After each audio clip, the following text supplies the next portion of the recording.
Edição especial, apenas em áudio, do Evangelho em 3 minutos. Pregação de 40 minutos com Mário Persona. A Bíblia é a palavra de Deus. E sendo a palavra de Deus, ela é também um livro repleto de coisas que são inexplicáveis. Porque nem tudo que diz respeito a Deus pode ser explicado. Se pudesse, não seria Deus. Seria uma invenção humana. Então há muitas coisas na Bíblia que ficam sem explicação e nós temos que simplesmente aceitar isso. Por exemplo, lá em Gênesis capítulo 1, versículo 1, diz que no princípio Deus criou os céus e a terra, mas no original diz que no princípio deuses criou o céu e a terra.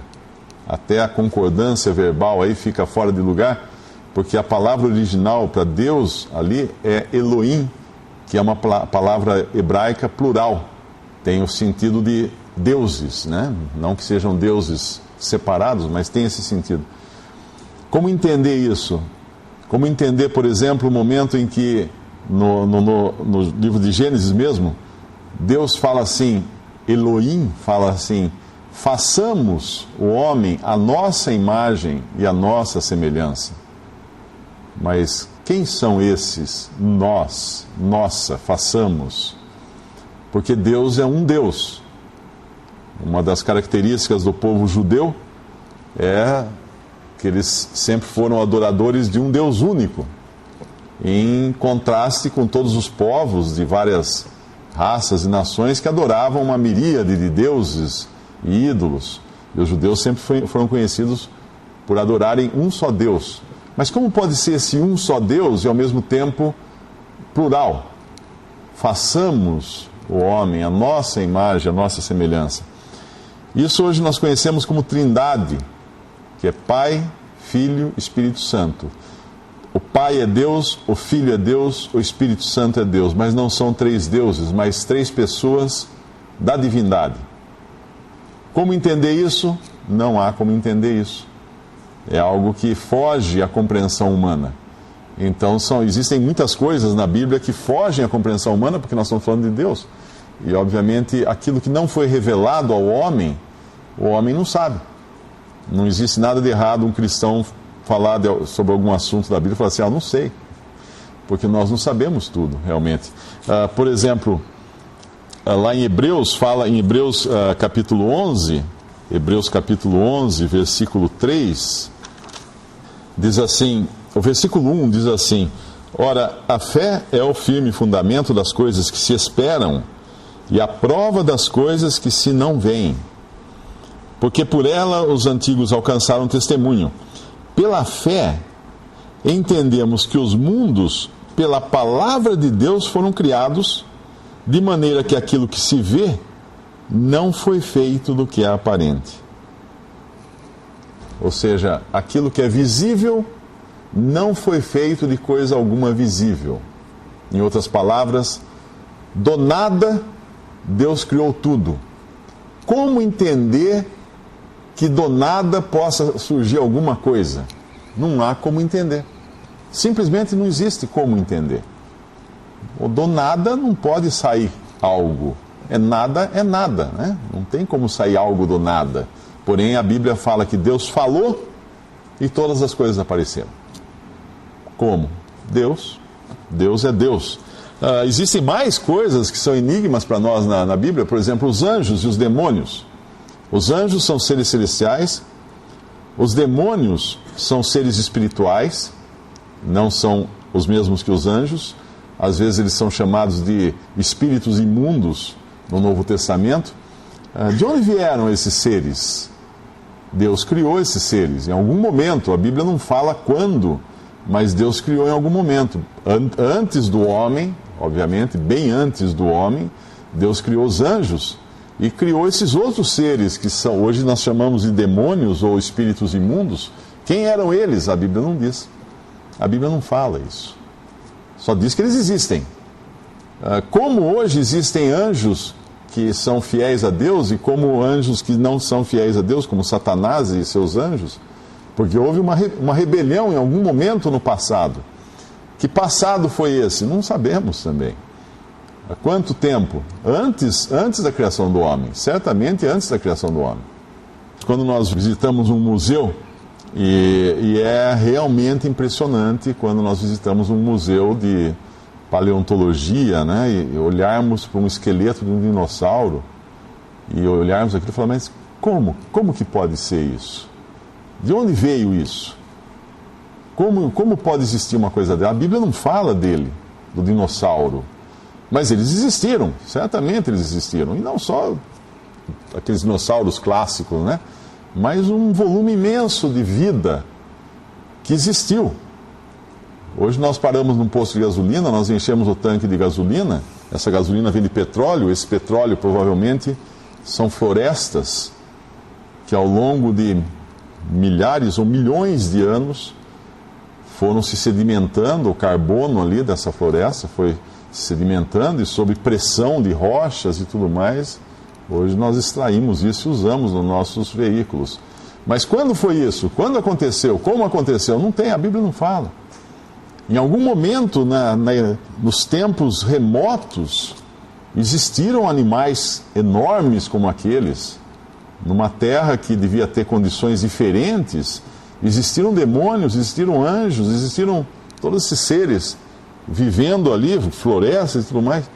A Bíblia, no começo, ela mostra que existe um lapso. No princípio criou Deus os céus e a terra. Entre os céus e a terra, nós não sabemos quanto tempo passou. E depois ainda fala, a terra era sem forma e vazia, mostrando que houve uma destruição, um caos.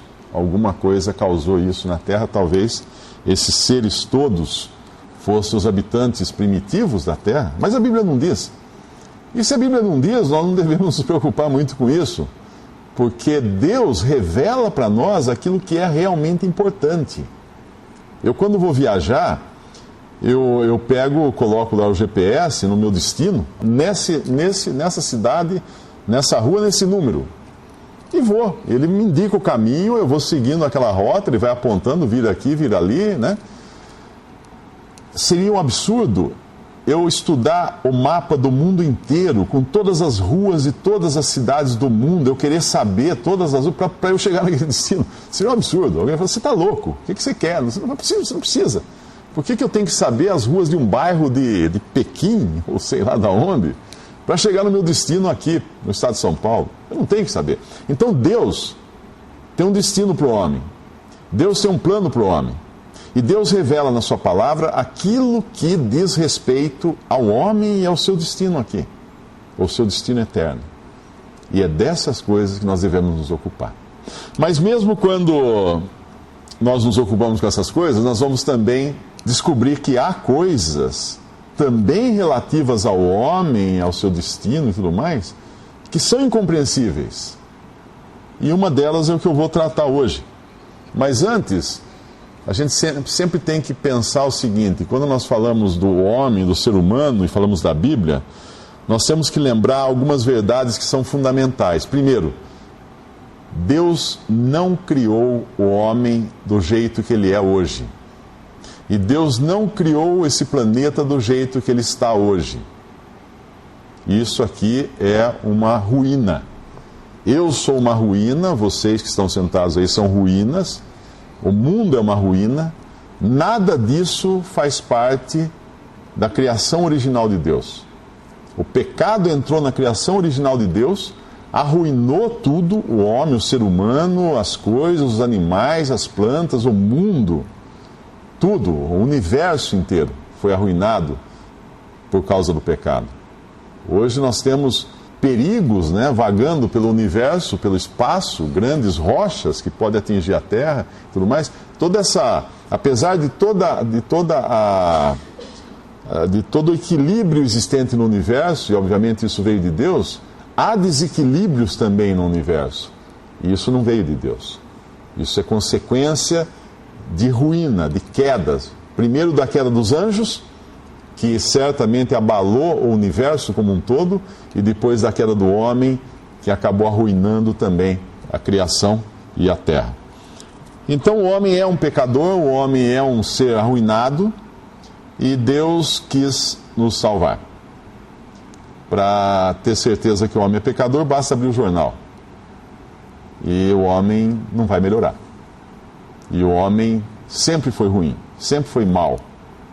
Essa semana, ao olhar o noticiário, me impressionou que é um terceiro caso que registraram de vítima de assalto queimada pelos bandidos por não ter dinheiro, e a gente se espanta e fala assim, nossa, que horror, né? Que maldade, que perversão que o homem chega, que ponto os homens estão chegando. Mas quem estudou história sabe que há aproximadamente 500 anos não foram 3 pessoas que foram queimadas, foram milhares de pessoas que foram queimadas em estacas pelo único crime de lerem a Bíblia. E foram queimadas em estacas por outras pessoas que também se diziam cristãs, durante a Inquisição da Igreja Romana, que prendia, julgava e condenava à morte judeus e também cristãos que eram pegos carregando alguma cópia, algum manuscrito da Bíblia, que era proibido a Bíblia chegar às mãos do povo comum. E eram queimados como assassinos, como bruxos, como pessoas horríveis. Aqueles que morriam antes de serem queimados, eles eram queimados em efígie. Fazia-se um boneco da pessoa e punha na estaca e queimava. Aqueles que obtinham a misericórdia lá do Papa ou do bispo da região, eles eram queimados, mas antes de ser queimados, por misericórdia, eles usavam um negócio chamado garrote. O garrote é que eles eram colocados encostados num toco, né? E com uma correia de couro na cabeça, outra no pescoço, outra no corpo, para ficar bem preso naquele toco. E esse toco tinha uma porca e um parafuso, que eles iam virando esse parafuso começava a empurrar aqui a espinha, né, a coluna, até romper a coluna. Quando rompia a coluna, a pessoa morria como se tivesse quebrado o pescoço, como se tivesse caído uma queda e quebrado o pescoço. Daí eles pegavam aquela pessoa, aquele corpo e queimavam. O garrote era um ato de misericórdia, segundo o cristianismo da época. Então o homem é mau, o homem sempre foi mau, o homem sempre vai ser mau. Não tem solução para o homem, porque o pecado é um câncer que já vem de fábrica, qualquer um que nasce nesse mundo, exceto um que veio aqui e nunca pecou. Deus, quando viu a condição do homem e viu que não havia jeito senão julgar e condenar o ser humano por causa do seu pecado, Deus precisou intervir. E às vezes alguns podem pensar que é muito mal da parte de Deus ele julgar as pessoas e mandá-las para o lago de fogo eternamente só porque elas são pecadoras. Mas se nós pensássemos em algo menos que isso, nós diríamos que o homem é mais justo que Deus. Por quê? Porque o homem também julga, condena e às vezes leva até a morte os seus semelhantes por causa dos crimes. Alguém que não anda de acordo com as leis deste mundo, ele pode ser julgado, condenado, preso, prisão perpétua ou, em alguns países, executado. Isso é lei, isso é justiça humana. Se nós pensássemos numa justiça divina que fosse menos que isso, Deus falasse assim, não, deixa quieto, deixa para lá, faz de conta, vou fechar os olhos. Nós estaríamos dizendo que o homem é mais justo que Deus, mas não. Deus é justo e Deus tem que condenar o pecador. Só que Deus é misericordioso. E essa é a diferença de Deus entre Deus e o homem. Porque Deus pode exercer misericórdia sem passar por cima da sua justiça. Como ele pode fazer isso?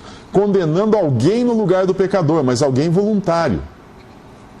E alguém que tenha condições de morrer no lugar do pecador porque não tem pecado. E assim Deus fez, enviando o seu próprio Filho ao mundo, Jesus Cristo, para assumir a forma humana, nasceu como um ser humano, porém sem pecado, viveu como um ser humano, sem pecar, e morreu na cruz, sendo transformado em pecado por nós. Na cruz ele recebeu sobre o seu corpo os nossos pecados, os pecados daqueles que creem nele, e foi ali consumado, né? Entregou sua vida ali como um sacrifício para Deus. E Deus agora convida aqueles que querem ser salvos para aceitarem o remédio que ele providenciou. Cristo Jesus, o único homem sem pecado.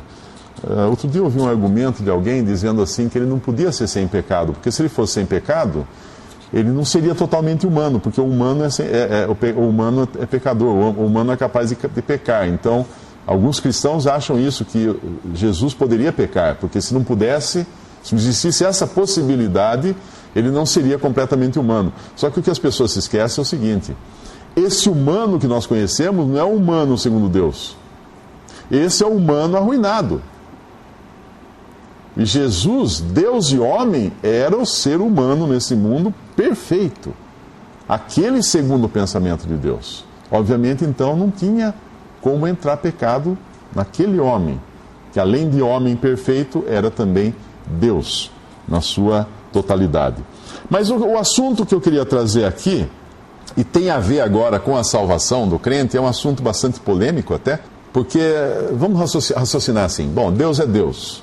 Deus salva o pecador. Quando nós vamos lá em Romanos, no capítulo 3 de Romanos, podemos até abrir lá, Romanos capítulo 3, versículo 10. Como está escrito: não há um justo, nenhum sequer. Bom, isso nós vimos até aqui. Não há ninguém que entenda, porém não há ninguém que busque a Deus. Todos se extraviaram e juntamente se fizeram inúteis, não há quem faça o bem, não há nenhum sequer. Mas atente para isso: não há quem busque a Deus. Não há ninguém que busque a Deus. Como então eu, um ser humano perdido, pecador, poderia me aproximar de Deus e ter a salvação se eu não tenho condições de buscar a Deus? A Bíblia diz que eu não tenho, eu não busco a Deus. É impossível o homem, no seu estado pecador, buscar a Deus. Por quê? Porque o homem é inimigo de Deus. O homem é mau por natureza. Uma outra passagem em Efésios fala que nós estávamos mortos em delitos e pecados. Um morto não sente a sua condição de morto. Então, uma coisa importante entender isso, que o homem não busca a Deus. Bom, se o homem não busca a Deus, o que eu estou fazendo aqui escutando tudo isso, né? Você pode dizer: eu vou embora para casa porque então não tem solução para mim. Não, mas Deus quer salvar. Deus quer salvar o pecador. Então, mas como que eu sou salvo? Aí nós vamos lá em João 3,16, fala assim: Deus amou o mundo de tal maneira que deu o seu Filho unigênito para que todo aquele que nele crê não pereça, mas tenha a vida eterna. Você tem que crer no Salvador Jesus para ser salvo. Mas você acabou de falar que eu não tenho condições de buscar a Deus, que ninguém busca a Deus. Como que eu vou querer crer em Jesus se na minha natureza ruim, pecaminosa, caída, eu não tenho essa disposição de querer crer em Jesus? Se nós abrirmos em Romanos 2, versículo 6, diz assim: o qual recompensará a cada um segundo as suas obras, a saber, a vida eterna aos que com perseverança em fazer o bem procuram glória e honra e incorrupção, mas indignação e a ira aos que são contenciosos e desobedientes à verdade e obedientes à iniquidade. Bom, agora está falando aqui que se eu fizer o bem, eu tenho a vida eterna. Se eu fizer o mal, eu tenho a perdição. Então, será que é fazendo o bem que eu sou salvo e evitando o mal? Mas quando nós abrimos em Romanos 7, no versículo 18, diz assim: porque eu sei que em mim, isto é, na minha carne, não habita bem algum. E com efeito, o querer está em mim, mas não consigo realizar o bem. Espera um pouquinho. Então eu sou cobrado de um bem que eu tenho que fazer, mas ao mesmo tempo me é dito que eu não consigo realizar o bem. Então como é que eu fico numa situação dessa? Essas coisas que nós encontramos na Bíblia criam uma espécie de enigma. Espera um pouquinho. Então, afinal, a salvação é uma responsabilidade minha? Eu escolho crer em Deus, em Cristo, para ser salvo ou não? Porque alguns versículos aqui me disseram que eu não tenho essa condição, e realmente não tenho. Aí vem o outro lado da história. Quando nós abrimos em Romanos capítulo 10, no versículo 9, Romanos capítulo 9, versículo 9, Romanos 9, 9. Porque a palavra da promessa é esta: por esse tempo virei e Sara terá um filho, que seria Isaque, e não somente esta, mas também Rebeca, quando concebeu de Isaque nosso pai, porque agora falando das crianças que iriam nascer, porque não tendo eles ainda nascido, nem tendo feito bem ou mal, para que o propósito de Deus, segundo a eleição, ficasse firme, não por causa das obras, mas por aquele que chama, foi-lhe dito a ela: o maior servirá ao menor. Como está escrito: amei Jacó e aborreci Esaú. Que diremos, pois, que há injustiça da parte de Deus? De maneira nenhuma. Pois diz a Moisés: compadecer-me-ei de quem eu me compadecer, e terei misericórdia de quem eu tiver misericórdia. Assim, pois, isso não depende do que quer, nem do que corre, mas de Deus que se compadece. Bom, o que está dizendo aqui é que antes mesmo dessas crianças nascerem, Deus já tinha decidido quem ia ser quem. E aqui nos fala de uma coisa, uma palavra: eleição. Eleição. E quando nós abrimos um pouco adiante, em Efésios capítulo 1, nós vamos encontrar novamente essa palavra, eleição. Efésios capítulo 1, versículo 4, versículo 3 primeiro. Bendito o Deus e Pai de nosso Senhor Jesus Cristo, o qual nos abençoou com todas as bênçãos espirituais nos lugares celestiais em Cristo, como também nos elegeu nele, antes da fundação do mundo, para que fôssemos santos e irrepreensíveis diante dele em caridade, e nos predestinou para filhos de adoção por Jesus Cristo, para si mesmo, segundo o beneplácito da sua vontade. Nos elegeu nele, nos predestinou. E no versículo 11 fala: nele, digo, em quem também fomos feitos herança, havendo sido predestinados conforme o propósito daquele que faz todas as coisas, segundo o conselho da sua vontade, a fim de sermos para louvor da sua glória, nós, os que primeiro esperamos em Cristo. Predestinados. O que significa isso? Destinar previamente. Eu, quando vou comprar um pão, por exemplo, esse pão está predestinado. Porque eu compro o pão com o objetivo de comer esse pão no meu café da manhã. Esse pão não vai ser usado para segurar a porta aberta, para outra coisa. Eu compro o pão com um destino já definido para ele. E nós fomos predestinados. Nessa salada toda que eu fiz aqui, é difícil agora entender, mas espera um pouquinho, como que nós vamos sair dessa então? Por um lado, a Bíblia fala que Deus escolheu antes da fundação do mundo, Deus predestinou e Deus elegeu quem? Os que seriam salvos. Por quê? Porque tinha que ser assim, caso contrário ninguém seria, já que não há quem busque a Deus, não há quem faça o bem, não há nenhum sequer, todos nós somos inimigos de Deus. Então não teria como o homem de motu próprio se aproximar de Deus. Então nós temos duas coisas agora aqui que nós vamos ter que entendê-las. O problema é que nós não vamos conseguir entendê-las. Como eu falei, na Bíblia há muitas coisas que não dá para entender.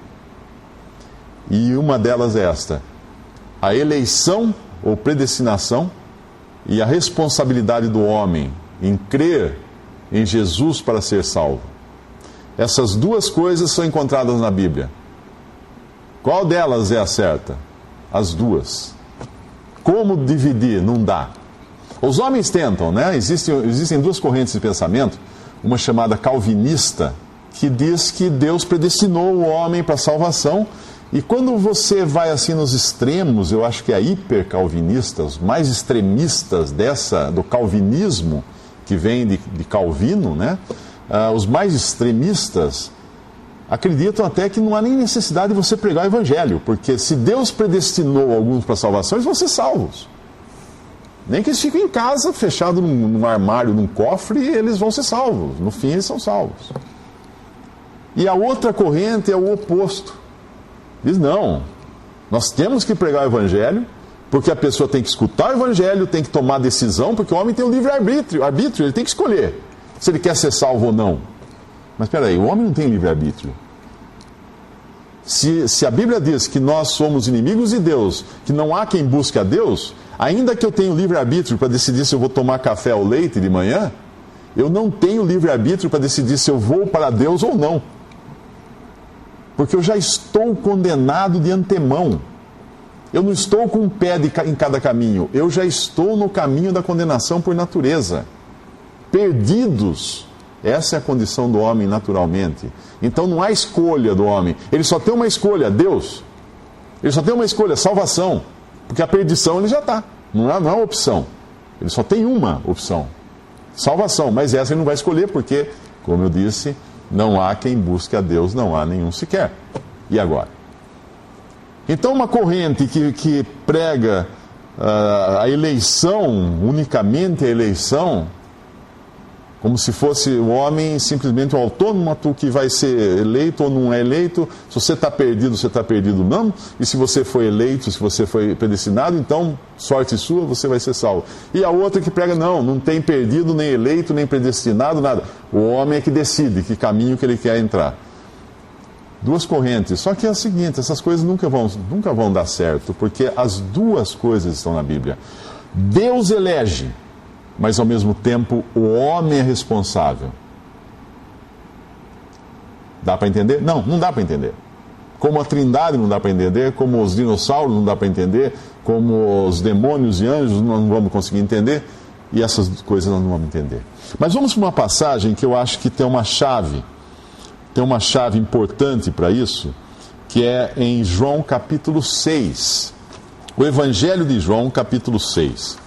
Alguns versículos aqui que vão nos ajudar. Capítulo 6, versículo 35. E Jesus lhes disse: Eu sou o pão da vida.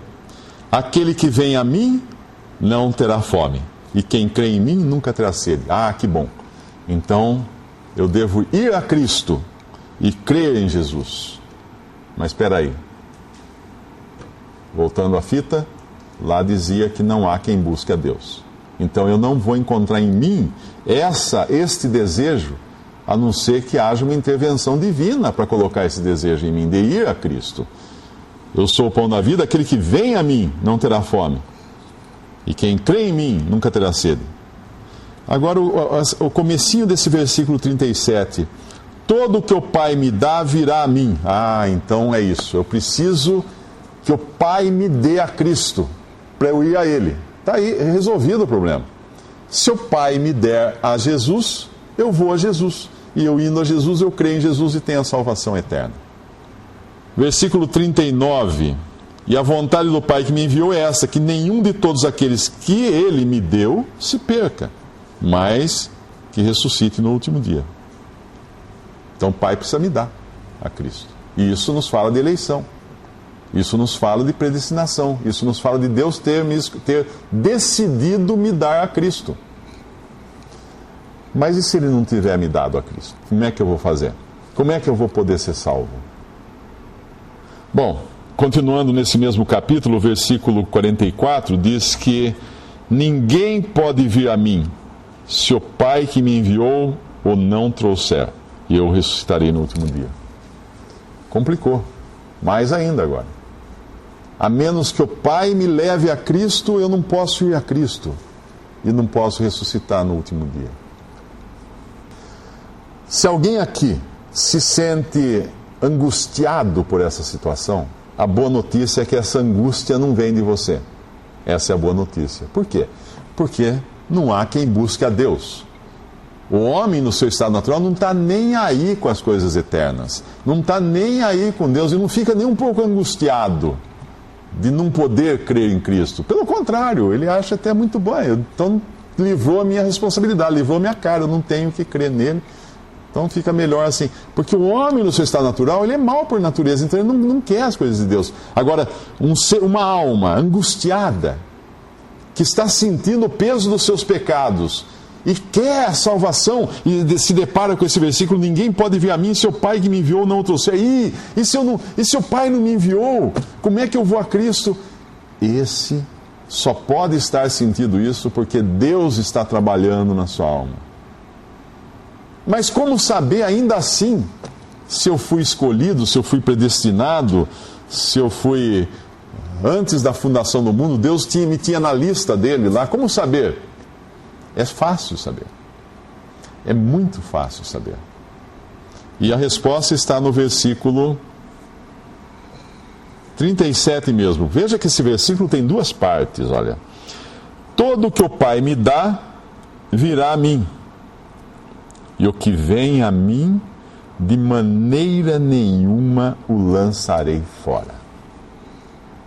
Outro dia eu estava ouvindo um irmão em Cristo contando da sua conversão, e ele disse que quando ele leu essa primeira parte desse versículo, ele ficou muito angustiado. Ele ainda não era convertido. E ele ficou pensando, mas e agora? Se o Pai não me deu a Jesus, como é que eu vou ser salvo? E aí ele olhou a segunda parte e falou assim, quer saber de uma coisa? Eu vou me agarrar nessa. O que vem a mim, de maneira nenhuma o lançarei fora. E sabe o que ele fez? Ele foi a Jesus. Ele imediatamente dobrou os joelhos e falou, Senhor, eu quero ser salvo. Ele foi a Jesus. E tinha como ele ser lançado fora? Não! Porque aqui está dito muito claramente, o que vem a mim, de maneira nenhuma não serei fora. Tem uma coisa que eu costumo fazer, quando eu dou treinamento de vendas, e é uma sala pequena, né, 30 pessoas mais ou menos, às vezes eu faço uma coisa, eu levo um livro meu, um livro de minha autoria, e eu pego o livro e falo, olha pessoal, eu trouxe um livro para vocês, mas é para uma pessoa aqui esse livro, e existe uma condição para essa pessoa ganhar esse livro. Aí eu começo a andar assim, no meio das mesas, né, e começo a falar. A condição para você ficar dono desse livro é que você tenha esse livro para você. É que você se aposse desse livro, que você se apodere desse livro. Que você pegue esse livro para você, essa é a condição. Porque a hora que você pegar esse livro, ele será seu, totalmente seu, de graça. E a única condição é... Eu fico falando, às vezes demora 5 minutos para cair a ficha. Fica todo mundo olhando para mim, eu andando pela sala e falando, a única condição para você ter esse livro é que ele seja seu, é que você se apodere dele, que você pegue esse livro para você. E às vezes é interessantíssimo, porque eu estou falando, de repente, uma pessoa assim pula da cadeira assim e sai quase que andando em cima das mesas, correndo, que nem um desesperado, e vem, agarra o livro e sai correndo com o livro na mão. Esse ganhou o livro. O livro estava ali, disponível para qualquer um, e a única condição era pegue. Pegue. O que vem a mim, de maneira nenhuma o lançarei fora. Essa é a promessa de Deus para você hoje. Creia em Jesus. Creia. Tudo aquilo que fala depois, das outras passagens, faz sentido quando você entende isso. Claro, o homem tem sua responsabilidade. Claro, Deus escolheu o homem antes da fundação do mundo, aqueles que seriam salvos. Mas é claro que Deus está oferecendo a salvação e se você quiser, você pega ela. Você segura nessa salvação e é sua. Você recebe o perdão de todos os seus pecados na hora que você crê em Jesus. Eu sempre gosto daquele caso que aconteceu com Napoleão. Napoleão, no meio de uma batalha, o cavalo dele se assustou, avançou assim na linha de tiro, um soldado raso percebeu, saiu correndo risco da sua própria vida, agarrou as rédeas do cavalo de Napoleão, trouxe para trás de uma grande rocha para protegê-lo dos tiros. Napoleão virou para o soldado e falou assim, muito bem, capitão. Naquele exato momento, o soldado começou a dar ordens. Vocês ataquem por ali, vocês ataquem por lá, vocês vão por aquele lado. Aí o pessoal, mas peraí, cara, você é soldado raso, que negócio é que vocês estão dando ordem? Não, não sou soldado, sou capitão. Não, mas não tem nenhuma insígnia aí na sua farda? Não, o imperador acabou de falar que eu sou capitão. Ele falou, eu agarrei. A insígnia é minha. Esse é meu posto agora. Eu comando. Ele me deu um posto de comando, acabou de fazer isso. Agarrar. Pegue a salvação. Creia em Jesus como seu Salvador. Creia. Incapaz de crer, somos todos nós. Assim somos por causa do pecado. Mas se você percebeu o peso do seu pecado, se você sentiu que Deus está tocando no seu coração, agora a bola está no seu campo. Agarre. Porque a Bíblia fala, hoje é o dia da salvação. Hoje. É agora. Nós nunca sabemos quando Deus vai deixar de oferecer essa dádiva, esse livro, né? essa graça, essa graciosidade de Deus, nós não sabemos. Hoje é o dia, agora é o momento. Uma vez eu li uma história, eu acho que é na Irlanda, é algum lugar da Grã-Bretanha. Tem uma área lá que todo mundo já deve ter visto em fotos e tudo mais, com umas escarpas bem altas. O mar bate embaixo e tem aqueles penhascos imensos.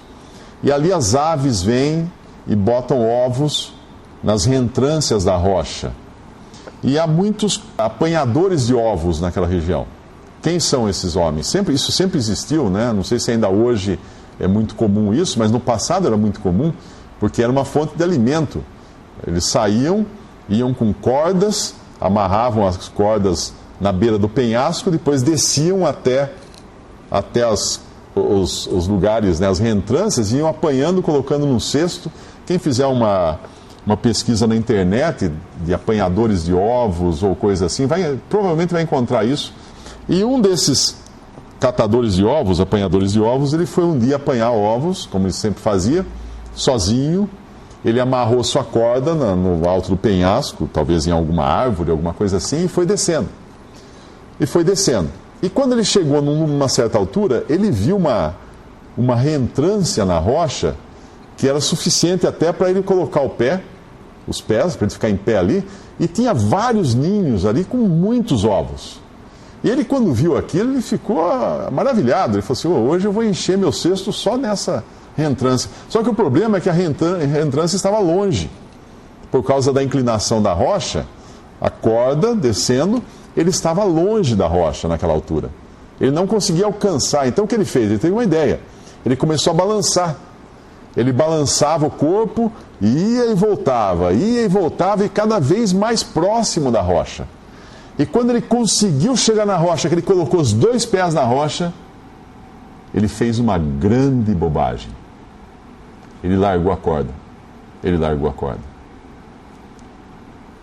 Um homem ali, sozinho, numa rocha daquela, ninguém ia descobrir onde ele estava. Ele iria morrer ali, porque não tinha como escalar de volta. A rocha é inclinada até em sentido que a pessoa não consegue escalar. Então, naquele exato momento em que ele colocou os 2 pés na reentrância, ele se deu conta da besteira que ele tinha feito de largar a corda. O que ele fez naquele exato momento? Ele percebeu que a corda ia dar um balanço, ia voltar, não exatamente encostada na rocha, mas já a alguma distância, e como um pêndulo ela ia cada vez balançar menos e ia até ficar bem longe da rocha. A única chance dele era aquele primeiro balanço, aquela primeira volta da corda. Então, a hora que a corda voltou, ele saltou no ar e agarrou a corda. E assim ele se salvou. Esta é a oportunidade que o pecador tem. Quando ele entende que Jesus veio ao mundo, morreu numa cruz, derramou seu sangue ali para nos salvar dos nossos pecados, para nos substituir no juízo de Deus. Para que nós não precisássemos ser mortos e condenados por toda a eternidade, Ele morreu. Ele foi condenado ali naquela cruz. Ele nos substituiu. E o que Deus oferece agora? Creia nele. Creia. Todo aquele que crê em Jesus será salvo. Ah, mas será que o Pai me deu a Ele? Experimente crer e você vai descobrir. Ah, mas será que eu fui um eleito? Creia para você saber. Antes disso você nunca vai descobrir. Ou talvez descubra tarde demais que não era. Então creia. Creia em Jesus como seu Salvador. Creia nele e receba dele o perdão de todos os seus pecados e a vida eterna. Podemos orar? Nosso Deus e nosso Pai, nós não entendemos todas as coisas, Pai, que Tu tens na Tua palavra. Tantas coisas são ocultas para nós, são incompreensíveis, mas nós sabemos o suficiente, Pai, que Tu nos amas e Tu deste o Teu Filho para morrer em nosso lugar. E nós agradecemos por isso, Pai. E pedimos agora Se porventura alguém ainda não tem a certeza da sua salvação eterna, que possas agarrar imediatamente essa oportunidade.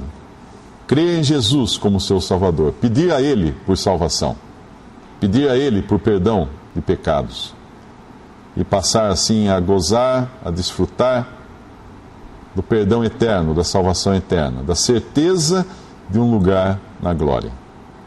Pai, nós agradecemos por Tua bondade e por Tua misericórdia, sabendo que o Teu desejo é de salvar. E entregamos esta palavra nas Tuas mãos, Pai, para que Tu possas fazer o que Tu desejares, para a Tua honra, para a Tua glória e para a bênção também das almas. Nós pedimos isso em nome de nosso Salvador e Senhor Jesus. Amém. Visite 3minutos.net. Dúvidas? Visite respondi.com.br.